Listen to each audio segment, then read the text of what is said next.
नमस्कार, आप देख रहे हैं इंडिया लाइव टुडे 24 न्यूज। तो चलिए रुक करते हैं आज की प्रमुख और बड़ी खबर पर। क्यों कांटों भरी रहा है बीजेपी के लिए पहले चरण का चुनाव, इन सीटों पर कभी नहीं खिला है कमल।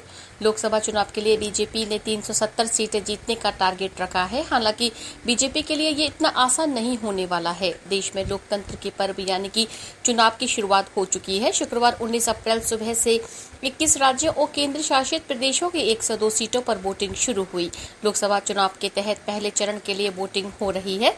इस बार चुनाव 7 चरणों में करवाए जाएंगे, जबकि नतीजों का ऐलान 4 जून को होगा। बीजेपी ने इस बार 370 जीतने का लक्ष्य रखा है, जबकि एनडीए के लिए 400 सीटों का टारगेट रखा गया है। हालांकि भले ही बीजेपी की तरफ से 400 सीटें जीतने का दम भरा जा रहा है, लेकिन उसके लिए इतना आसान नहीं होने वाला है। इसकी वजह ये है कि अगर चुनावी इतिहास को उठाकर देखें तो पता चलता है कि दक्षिण भारत समेत पूर्वोत्तर की कुछ ऐसी सीटें हैं जहां बीजेपी को कभी जीत नहीं मिली है। आज जिन 102 सीटों के लिए चुनाव हो रहे हैं, उनमें 47 ऐसी सीटें हैं जहां बीजेपी ने आज तक कभी चुनाव नहीं जीता है।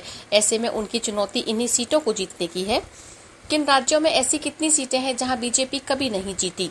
लोकसभा चुनाव के लिए पहले चरण में 102 सीटों पर मतदान हो रहे हैं। इसमें 12 राज्यों और केंद्र शासित प्रदेश की 47 सीटों पर बीजेपी आज तक नहीं जीत पाई है। इसमें अकेले तमिलनाडु की 35 सीटें शामिल हैं। बिहार, मध्य प्रदेश, महाराष्ट्र, असम, मणिपुर, मेघालय, मिजोरम, नागालैंड और सिक्किम की एक-एक सीट ऐसी है जहां बीजेपी कभी नहीं जीती है।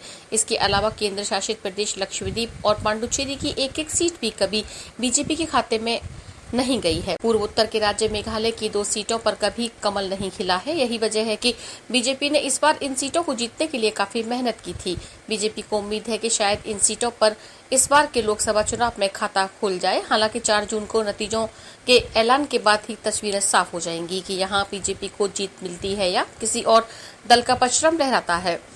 लोकसभा की 543 सीटों के नतीजे जून में ही आने वाले हैं। जिन सीटों पर बीजेपी को कभी जीत नहीं मिली है, उनमें तमिलनाडु की तिरुवल्लुर, चेन्नई उत्तर प्रदेश, चेन्नई दक्षिण, चेन्नई मध्य, सिरिपेरबंदुर, कांचीपुरम, अरक्कोपणम, वेल्लूर, कृष्णगिरी, धर्मापुरी, तिरुवन्नामलाई, अरणी, विलुपुरम, कालकुरुची, सोलम, नमक्कल, इरोड, तिरुपुर, नीलगिरी, कोयम्बटूर जैसी सीटें शामिल हैं। इसके अलावा लक्षद्वीप और पांडुचेरी जैसी सीटें भी हैं। खबरों में अब तक के लिए बस इतना ही। फिर होगी आपसे मुलाकात ऐसी किसी बड़ी और खास खबर के साथ। तब तक के लिए नमस्कार और देखते रहिए इंडिया लाइव टुडे 24 न्यूज।